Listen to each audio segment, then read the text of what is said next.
ভাইকে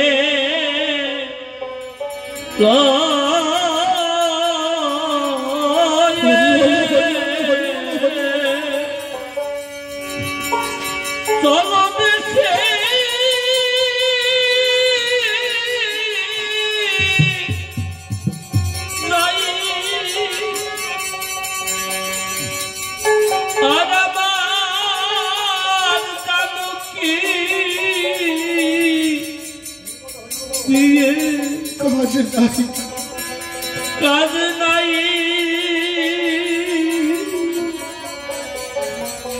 ওকে নিত্য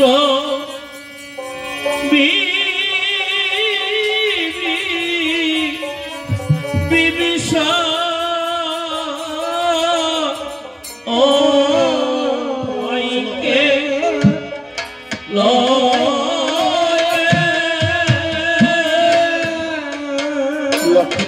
দাদা দাদা দাদা গো, এ তুমি কেমন স্বার্থপরের মতো কথা বলছো দাদা? ওই সীতা যে অশোক বনে কাঁদছে, চোখের জলে ভেসে ভেসে দিবারাত্র হেরাম হেরাম বলে কাঁদছে। তার কান্না কি তুমি শুনতে পাও না দাদা? তার কান্না কি তুমি শুনতে পাও না? কত কষ্ট পেয়ে আমার মা কাঁদছে, শুধু তোমার অপেক্ষায় বসে আছে। ও যে সূর্য বংশের কুললক্ষ্মী দাদা, আজ সেই সীতাকে ফেলে আমরা চলে যাব? আমি যাব না দাদা, আমার মাকে ছেড়ে আমি কিছুতেই যেতে পারবো না। আমি সূর্য বংশে কুললক্ষ্মী দাদা দিয়ে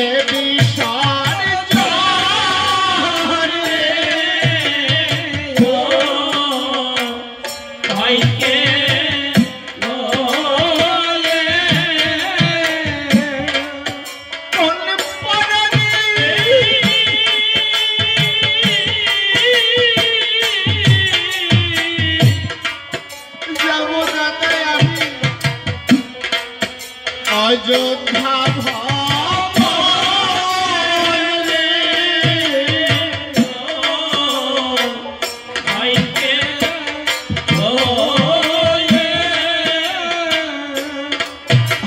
তুমি দেশে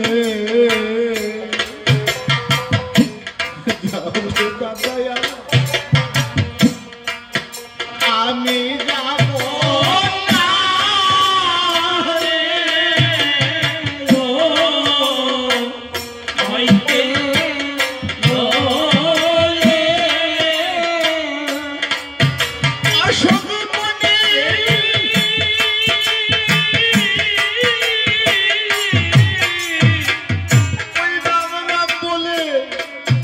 কাঁদিছে মোর মা রে,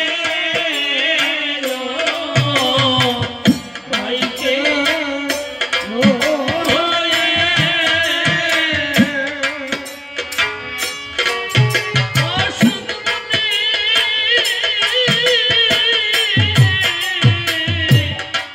কাঁদিছে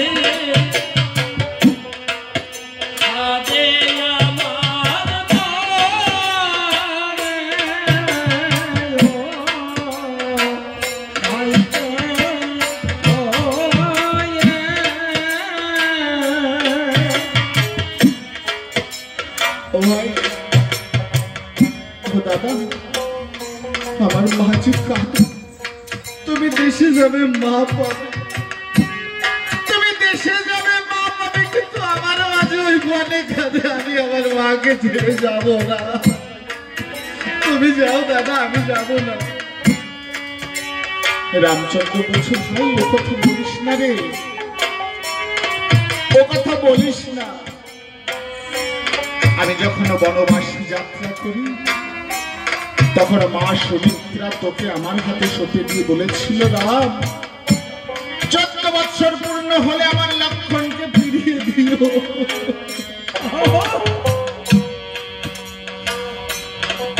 আজ আমি যদি আমার মায়ের হাতে তোকে ফিরিয়ে দিতে না পারি, মাকে দেওয়ার কথা রক্ষা হবে না ভাই। তুই দেশে যা,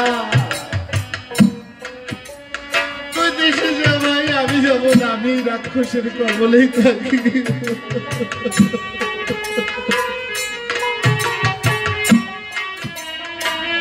রামচন্দ্র বলছে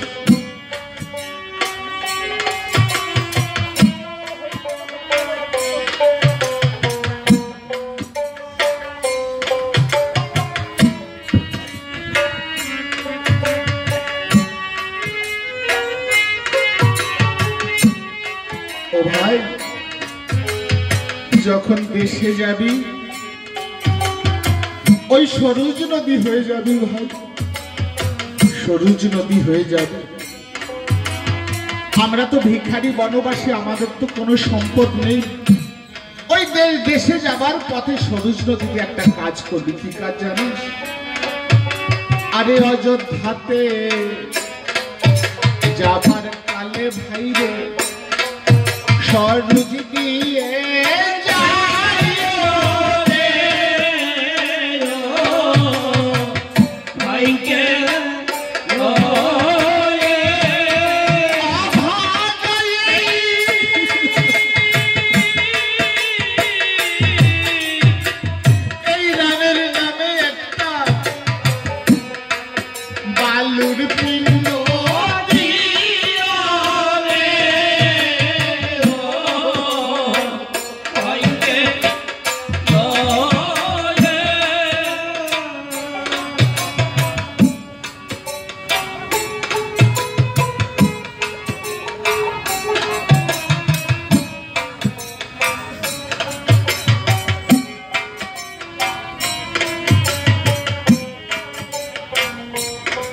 বালক পিণ্ড, আমার তো কোনো সন্তান নেই। এই রাক্ষসের কবলে থাকলে হয়তো আমার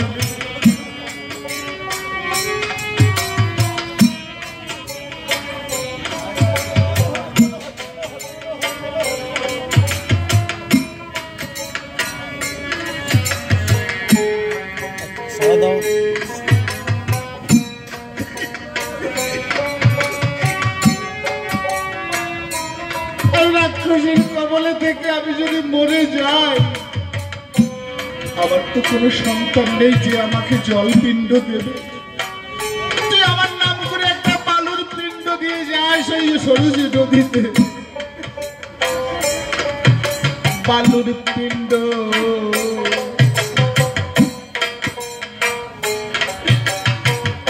দিও ভাই রে, দিও রাশি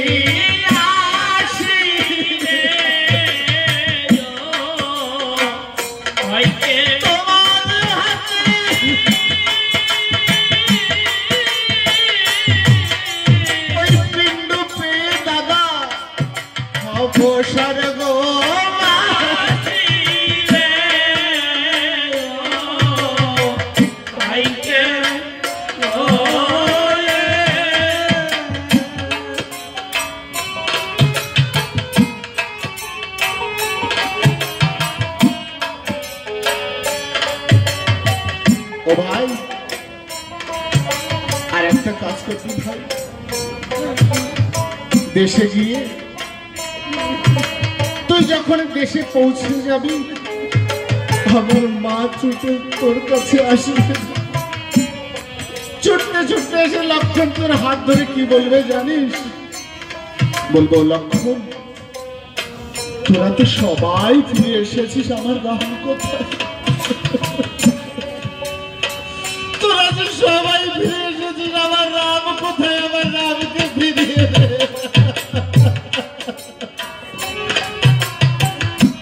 আমার রাম কোথায়? আমার রামকে ফিরিয়ে দে।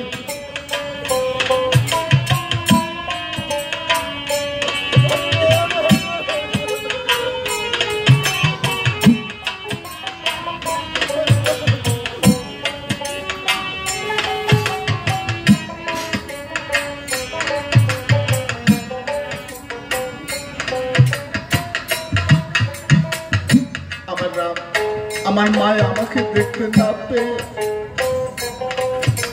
আমার মা হয়তো হাউ করে কেঁদে উঠবে। তখন আমার মাকে কি বলবি জানিস ভাই? তখন আমার মাকে বলবি, ও মা তোমার নাম যে আর নেই, দেশে গিয়ে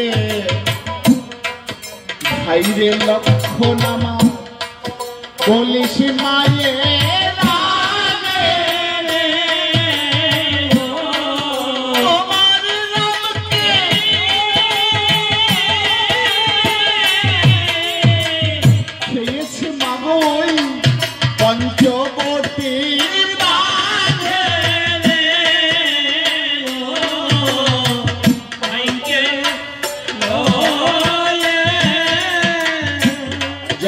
কথা বলবি, ওমা তোমার রহমান বলছে তাকে যে পঞ্চবটির বাঘে খেয়েছে।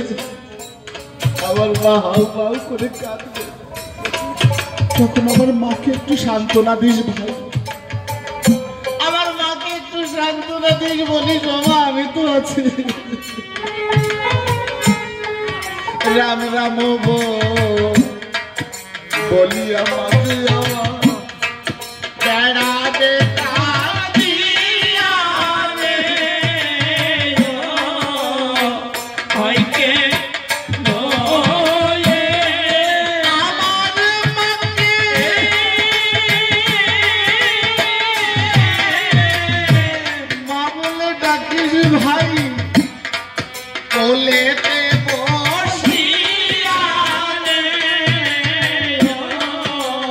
আমার মাকে মা বলিস ভাই বসিস মায়ের কোলে ভাইকে বলে তোর মুখে রই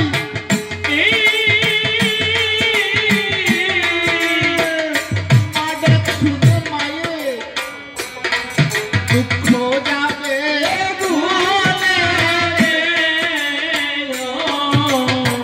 ভাইকে বলে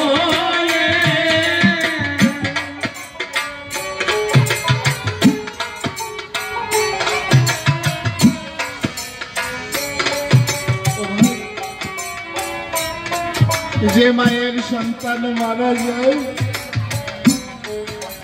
যে মায়ের সন্তানই বিদেশে বিপাকে মারা যায়, কেউ না জানলে আগে জানে মা। আজ আমার মা যদি আমার মৃত্যু সংবাদ শুনে, আমার মা হয়তো প্রাণে বাঁচবে না।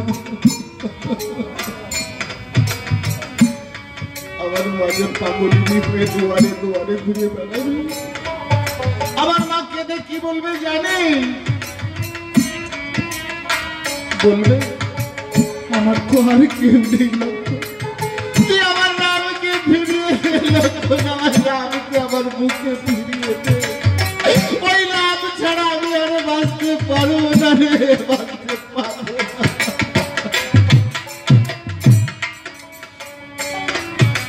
লক্ষণ বলেছো দাদা, তুমি ও কথা বলো না দাদা, আমি যদি আমার মা সেটাকে উদ্ধার করতে না পারি, তাহলে জীবনে রাখবো না, জীবন আমি সমুদ্রের জলে বিসর্জন দেব, এই জীবনে রাখবো না, আমি সমুদ্রের জলে বিসর্জন দেব। রামচন্দ্র দৌড়ে এসে ভাইকে জড়িয়ে ধরেছে, ভাই এ কথা বলিস না রে ভাই, ভাই যে কেমন ধন শুধু ভাই জানে। একজন ভাই যদি মারা যায়, আর একজন ভাই যে কত কষ্ট পায় শুধু ভাই জানে। আরে জানো না রে লক্ষণ ভাই আমার, ভাই যে কেমন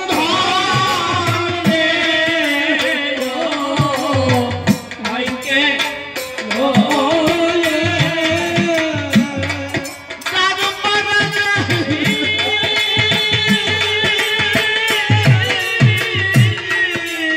গুণের ভাইওতা যেথায় জীবন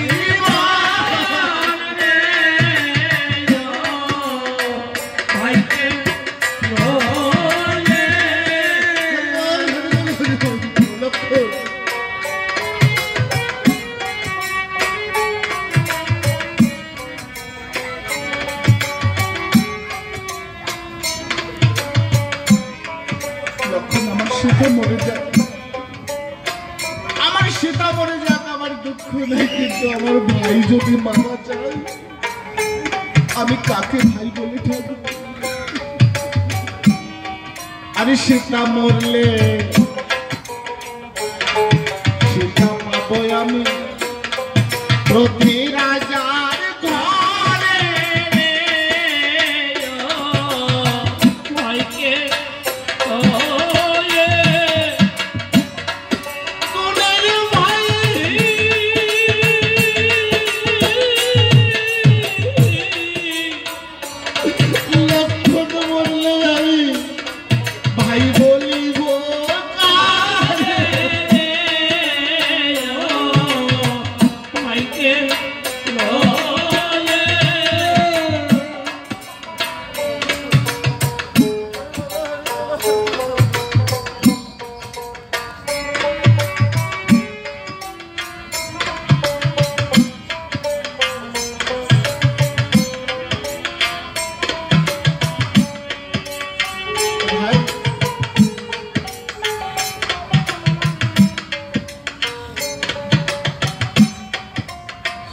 আর একটা কথা কি জানিস ভাই,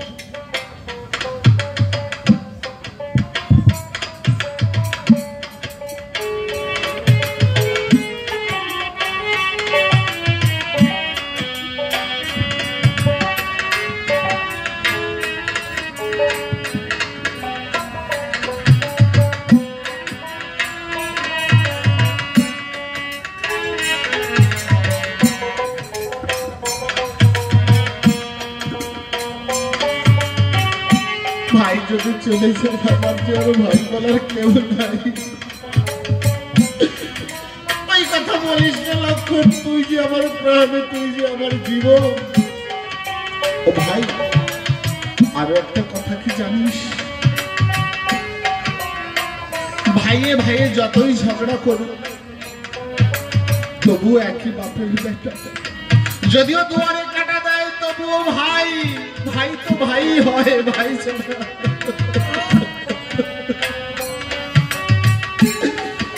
আরে ভাইয়ে ভাইয়ে ঝগড়া করে যদি দুয়ারে দেয় কাটা, ভাইকে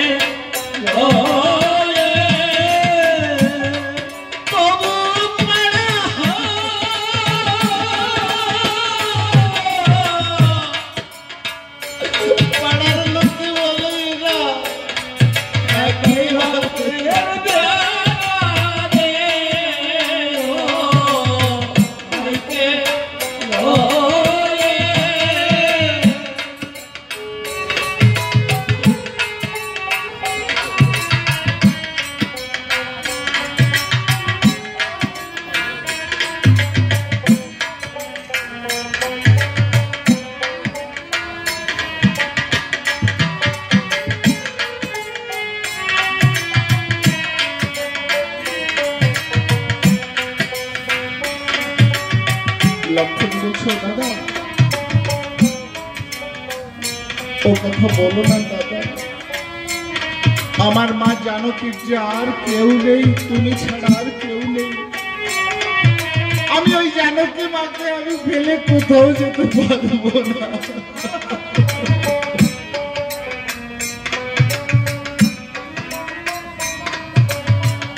আর ভাইকে জড়িয়ে ধরে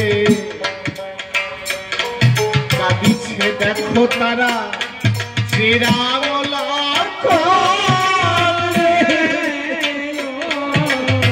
ভাইকে ভাইয়ের লাগি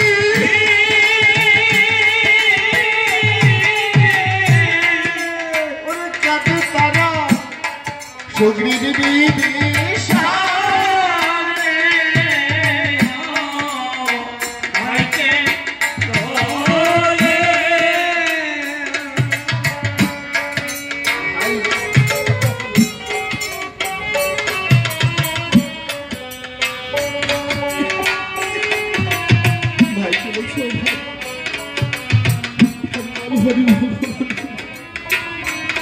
এই জগতে ভাইয়ের চেয়ে আপনি কেউ নাই, এই জগতে ভাইয়ের চেয়ে আপনি কেউ নাই। ভাই যদি চলে যায় তার কি দুঃখে আনন্দে তাই ভাই কি বলছো ভাই, আবার যদি আসি ভাই রে আমি এই লীলা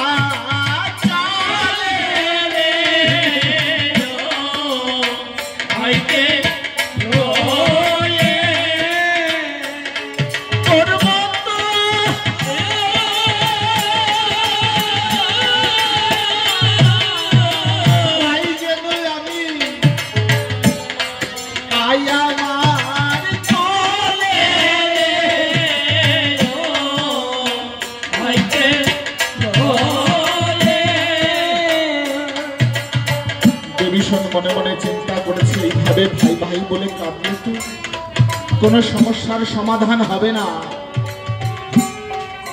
তাই বিভীষণ প্রভুর চরণ ধরে বলছে, ওগো প্রভু, আমার জীবন যৌবন মন প্রাণ সব তোমার চরণ অর্পণ করেছি। একটা কথা বাকি ছিল, সেই কথাও আজ আমি বলে দেব। বলছি আমার দাদা দশাননকে কেটে খণ্ড খণ্ড করে ওই সমুদ্রের জলে ভাসিয়ে দিল, মরবে না। বেটে পিষে ফেললো, আমার দাদার মরণ নেই। কারণ 10,000 বছর ধরে আমার দাদা সাধনা করেছিল ব্রহ্মা। সেই ব্রহ্মা আমার দাদাকে একটা মৃত্যু বাণ দিয়েছিল। সেই বাণ মন্দোদরীর কাছে গচ্ছিত আছে। সেই বাণ বিনা আমার দাদাকে নিধন করা অসম্ভব। রামচন্দ্র বলছে, এই মহা সংকটের দিনে সেই বাণ আমি কোথায় পাবো? এমন কোন মাধ্যম আছে সেই বাণ আমাকে এনে দেয়? হনুমান বলছে, প্রভু আমাকে আশীর্বাদ করুন, পৃথিবীর যে প্রান্তে সেই বাণ থাকুক আমি আপনাকে এনে দেব। পৃথিবীর যে প্রান্তে সেই বাণ থাকুক আমি আপনাকে আপনার চরণে দান করব। পারবে হনুমান? আমার রামচন্দ্র বলছে, পারবে তো হনুমান? হনুমান বলছে, অবশ্যই প্রভু, আপনি আমাকে আশীর্বাদ করুন, আমি বাণ আনতে যাই। হনু করিল গমন।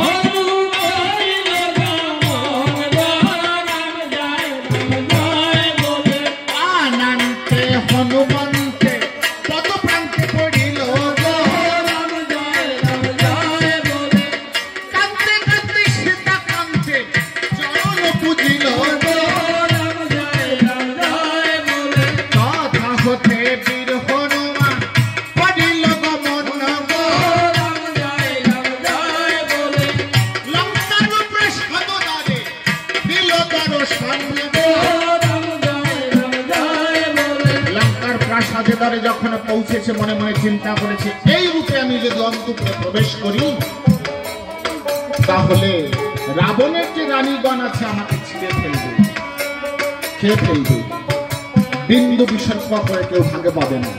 তাই হনুমান কি করেছে, রাম রাম বলিয়া হনু রাবণ সাজিল,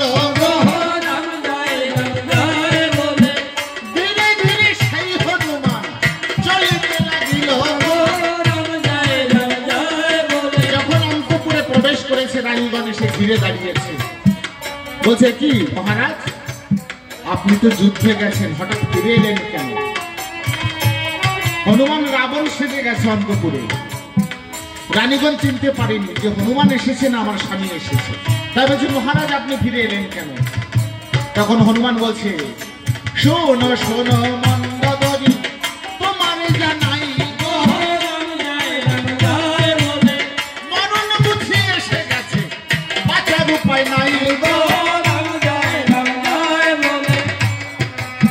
মন্দোদরী মরণ এসে গেছে। মহারাজ, হ্যাঁ কি বলছেন? মরণ এসে গেছে, বাঁচার উপায় নাই, একটু পরিষ্কার করে বলুন। হ্যাঁ মন্দোদরী, আমার যে 1 লক্ষ পুত্র 1.25 লক্ষ নাতি ছিল সবাই চলে গেছে। এবার রাম এখনো পানের তরি নিয়ে ঘাটে দাঁড়িয়েছে। আমার এবার বলা, এবার আমাকেও মরতে হবে, তাই ভেবেছি মরার পূর্বে তোমাদের সবাইকে একবার দেখে যাই, তাই ফিরে এসেছি। তাই? হ্যাঁ। আপনার তো মরণ নাই। আমার মরণ নাই তার মানে মন্দোদরী? আপনার যে মরণের পুঁজি তা তো আমি দিবারাত্রি পুঁজি। একটু ভালো করে ঘুরে ভেঙে বলো।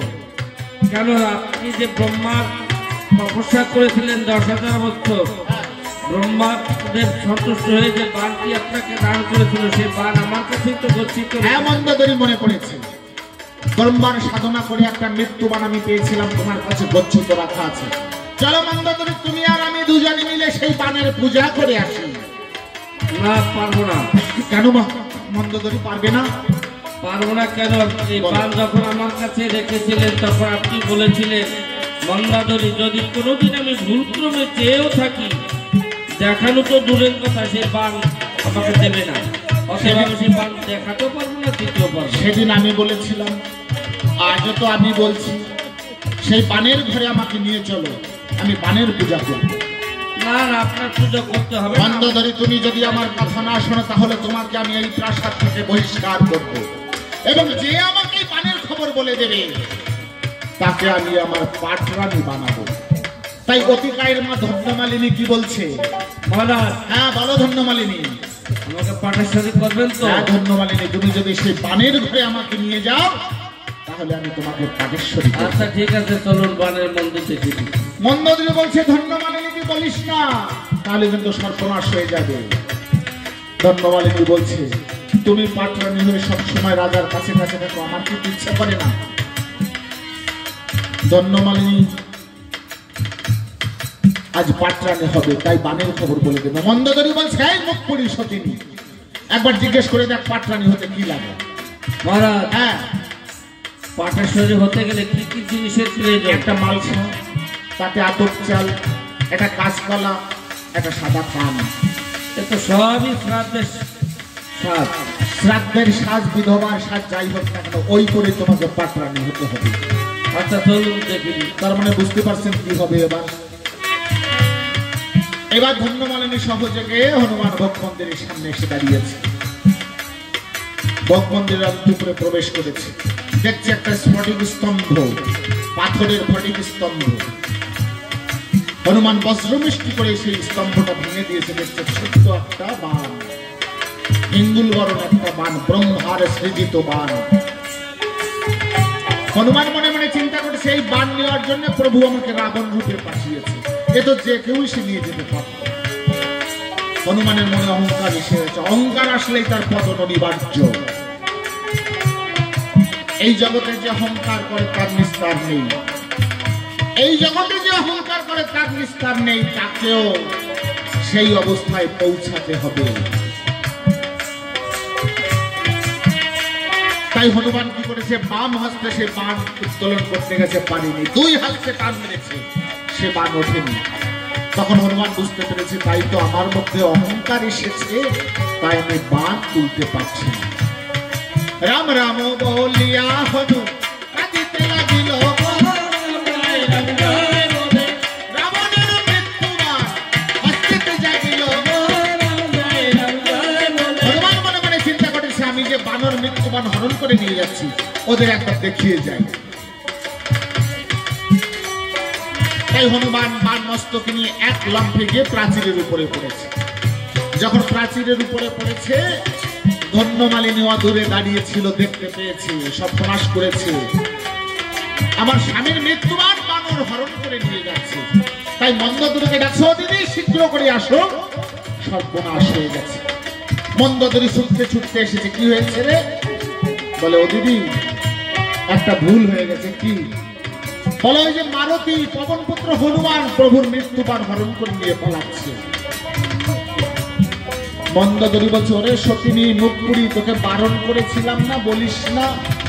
এইবার ওই বান যদি রামচন্দ্রের হস্তে দান করে, ওই বানে আমাদের মহারাজের মৃত্যু হবে, আমরা 10,000 রমণী বিধবা হয়ে যাবে একসঙ্গে। ধন্যমালিনী বলছে, দিদি এই জন্যই তো তুমি পাটরানি, তোমার বুদ্ধি বেশি। যাই হোক, যে কোনো প্রকার ওই বানটাকে ফিরিয়ে আনার চেষ্টা করো। মন্দোদরী কি করেছে, এক ঝুড়ি ফল এনে হনুমানকে বলছে, হনুমান বাবা মারুতি, এই ফলগুলো নাও, বিনিময়ে বানটা ফিরিয়ে দাও। হনুমান বলছে মন্দোদরীর ফল আমি খাবো না, আমি যে উদ্দেশ্যে এসেছি সেই উদ্দেশ্য সাধন করবো। শোনো শোনো মন্দোদরী, আমি তোমারে কই, ওই ফলের লোভী এই হনুমান নই। রাম কল্প বৃক্ষ তলে আমার ঠাই, আমি যখন যে ফল মানুষা করি তখন সেই ফল। একদিন গিয়েছিলাম তোমাদের লঙ্কা খানা পোড়ায়ে, আজ যাব তোমাদের এই 10,000 রমণী কপাল পোড়ায়ে। এক লম্ফে হনুমান সে বান নিয়ে প্রভুর হস্তে অর্পণ করেছে। প্রভু, এই যে সেই রাবণের মৃত্যুবান আপনি ধারণ করুন। রামচন্দ্র মৃত্যুবান যখন ধারণ করেছে, সম্মুখে রাবণ ছিল, যুদ্ধ চলছিল। রামচন্দ্র ধনুকে সেই মৃত্যুবান যোজনা করে দিয়েছে, সঙ্গে সঙ্গে কোনো বিলম্ব হয়নি। যখনই রাবণকে লক্ষ্য করে মৃত্যুবান নিক্ষেপ করেছে, বান কিছু দূর গিয়ে ভূমিতে পড়ে গেছে। বান চলল না। হনুমান সঙ্গে সঙ্গে দৌড়ে গিয়ে সেই বান আবার কুড়িয়ে নিয়ে এসে প্রভুর হস্তে দিয়ে বলছে, প্রভু, এই বান যদি একবার শত্রুর কবলে যায়, পৃথিবীর কারো সাধ্য নেই আবার ফিরিয়ে আনা। স্বর্গে ব্রহ্মদেবের কাছে জিজ্ঞাসা করছে ইন্দ্রদেব, রামচন্দ্র ধনুকে বান যোজনা করেছে, বানে অগ্নি প্রজ্বলন হয়েছে, বান চলল না কেন? ব্রহ্মদেব বলছে, বানে 33 কোটি দেবতা ভর করেছে, বান ভারী হয়ে গেছে, কিন্তু বানে শক্তি নেই, শক্তি দেবী ভর করেনি, ওই জন্য বান চলেনি। শক্তিবিহীন বান সে তো মাটিতেই পড়বে। ইন্দ্রদেব জিজ্ঞেস করছে, তাহলে এখন কি হবে? ব্রহ্মদেব বলছে, রামচন্দ্রকে শক্তিকে সন্তুষ্ট করতে হবে, তাহলে যদি বান চলে। তাই ব্রহ্মদেব এসে রামচন্দ্রকে বলছে, প্রভু, ওই বান তখনই চলবে আপনি যদি শক্তির আরাধনা করে, শক্তির পূজা করে শক্তি দেবীকে সন্তুষ্ট করতে পারেন, মানে দুর্গা পূজা করতে হবে। রামচন্দ্র বলছে, এখন তো দুর্গা পূজার সময় না। বলছে, আমি বিধি, আমি নিয়তি, এখনো যোগ আছে। ষষ্ঠীকালে মায়ের যদি ঘট পাতা হয়, এটা যদিও দুর্গা পূজা হয় তবু অকাল বোধন। এই যে কদিন আগে দুর্গা পূজা হয়ে গেল, এটা রামচন্দ্রের দুর্গা পূজা, অকাল বোধন, অকালে। দুর্গা পূজার সময় হচ্ছে বসন্তকালে। তাই রামচন্দ্র বিভীষণকে বলছে, মিত্র, আমি তো ভিখারি বনবাসী, আমার তো কোনো সম্পদ নেই, আমি যে মায়ের পূজা করব কি দিয়ে করব? বিভীষণ বলছে, প্রভু, এই লঙ্কায় রাক্ষস ছাড়াও এখন অনেক ভক্তপ্রাণ মানুষ আছে, সকলের কাছে গিয়ে ভিক্ষা করে নিয়ে সেই ভিক্ষা দ্রব্য দিয়ে মায়ের পূজার উপচার জোগাড় করে মায়ের পূজা করা হোক। বানরগণ যারা ছিল তারা ফুল ফলা দিয়ে যা কিছু প্রয়োজন সব জোগাড় করবে। তাই রামচন্দ্র আজ দুর্গা পূজা করবে। দুর্গা পূজার জন্য ভিক্ষার প্রয়োজন। আপনারা যারা আছেন আপনাদের সাধ্য মতো ভিক্ষা দেবেন, দিলেও ভালো, না দিলেও ভালো। যাই হোক, এ বাড়ির কার্যকর্তা যিনি মায়ের পূজার সমস্ত দ্রব্যাদি